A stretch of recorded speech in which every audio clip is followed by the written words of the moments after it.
Capricorn, hi! Welcome to Mystic Queen PH at ito ang inyong weekly reading for November 18 to 24, 2024.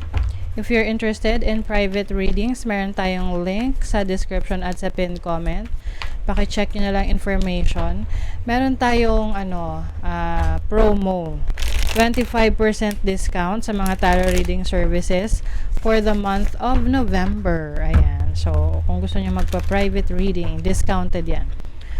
Okay, let's see Capricorn. What's up? Ano yung energies for you this week for Capricorn? Uy, caution. Merong pag-iingat. Okay, kailangan nyo daw mag-ingat. Be more attentive.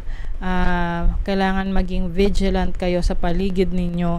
Maaari kasing merong danger around you or yung mga, let's say, transactions na gagawin nyo, take extra careful bago kayo makipag-transact sa isang tao. Oo. Precautionary measures. Iwasan na parang, minsan kasi parang out of tayo, no? Hindi tayo mindful. Minsan parang lumilipad yung isip natin, 'di ba? Like for example, meron ako napanood na TikTok video na na-scam siya sa BDO, no, sa bank. Dahil busy siya, may ginagawa siya, tapos may tumawag sa kanya, tapos alam mo yun, parang hindi siya focus sa isang bagay lang. So, mabilis siyang na-scam dahil dun sa parang kalat-kalat yung kanyang iniisip. So, you have to be mindful, focus on the things na kailangan yung bigyan ng focus one at a time, no? And syempre, yung mga taong pagkakatiwalaan mo sa paligid mo, i-ano mo sila, i-check mo yung intentions nila towards you. And I also see pag-iingat sa mga kinakain mo, 'di ba? Especially sa health. You have the Four of Pentacles, the Page of Swords. And be careful rin sa mga bibitawang salita. Minsan kasi pwedeng meron kayong ma-offend. Lalo na mga Capricorn is may pagka-prangka, 'di ba? Wow, okay. Finances, maganda ang energies for you.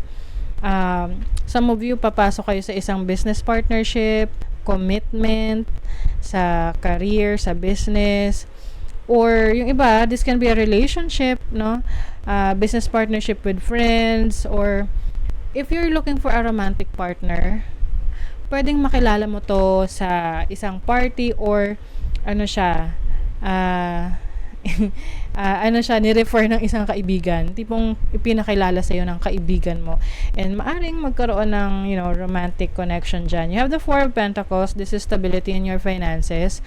So, mamamanage mo ng maayos yung pasok ng pera, labas ng pera. I think medyo mas magtitipid ka ngayong week na to kasi gusto mong meron kang goal na gusto mong makuha na pera or tipong maipon. And I see you learning a lot. Maaring may mga binabasa kang libro, pinapanood ng mga videos, mga information that will help you grow or para mas mapagaling mo yung iyong skill set. And then you have the Six of Pentacles, which is magandang flow ng money, no, ng finances mo.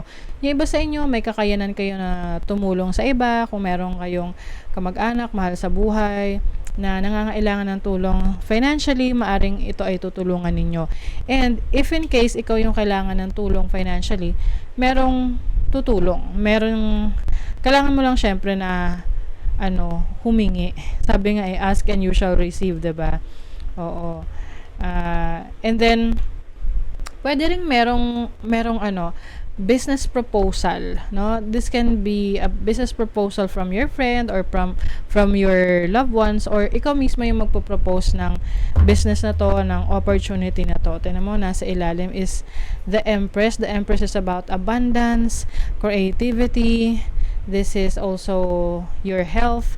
Yung iba sa inyo, maaring meron kayong sisimulan, no? Parang ipapanganak na bagong trabaho, business, career, or something new na pwedeng magdadala ng abundance sa buhay mo, like a new stream of income, yan, new source of income, new job, new career, bagong racket, na this can be related to your creativity. Ayan. So, some of you, may paglipat. Siguro lilipat kayo ng bahay or trabaho na kung saan dun kayo mas magiging masaya. Merong fulfillment dito, Capricorn.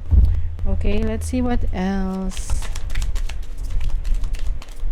If you are single, pwedeng merong person na makikipag-communicate sa'yo. Parang interesado siya na makilala ka. So, kung ready ka na for a relationship, go. Okay. Ayan. So, meron ditong anchor. It's like, parang a direction na tatahakin mo.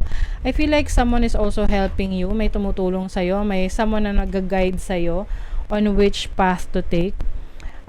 Some of you naman, meron ditong communication from a person na malayo sa'yo, abroad, long distance relationship, na yung iba, pwedeng ito ay isang romantic connection. Yung iba naman, pwedeng merong mahalagang information na malalaman mo or makakatulong sa'yo galing sa malayong lugar.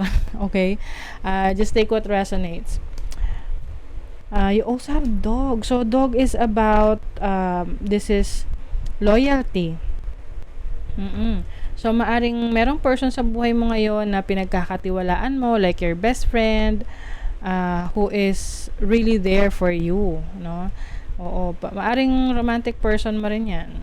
If you're connecting with someone, I see na you are in good terms ng partner mo. Ayan, meron talagang messenger, merong person that is going to bring good news sa'yo. Uy, may heart pa, oh. This is also loving yourself. So, maaring meron kang good news na matatanggap this week. Pwedeng related to sa trabaho mo, sa business, sa career mo, sources of income mo. And you will also, may mabibigay ka na oras at panahon rin sa sarili mo ngayong week na to para mag-practice ng self-love, self-care. Papamasahe ka or manicure, pedicure. Do not be tempted to lower your standards. Yes. So, meron kang standards, yun ang panindigan mo. Sabi nga do not settle for anything less than what you deserve. Negotiate lagi. Uy, may celebration, fun, enjoyment. So, ayan, maaring sa party, like what I mentioned kanina, pwedeng meron kang makikilala sa party na contact, no, romantic connection, or someone that will help you in your career or business. Changes in your life. See, may mga pagbabagong magaganap for you, Capricorn. So, I think, ngayong full moon in Taurus. Okay? So, that is your reading, Capricorn. Thank you so much. Good luck.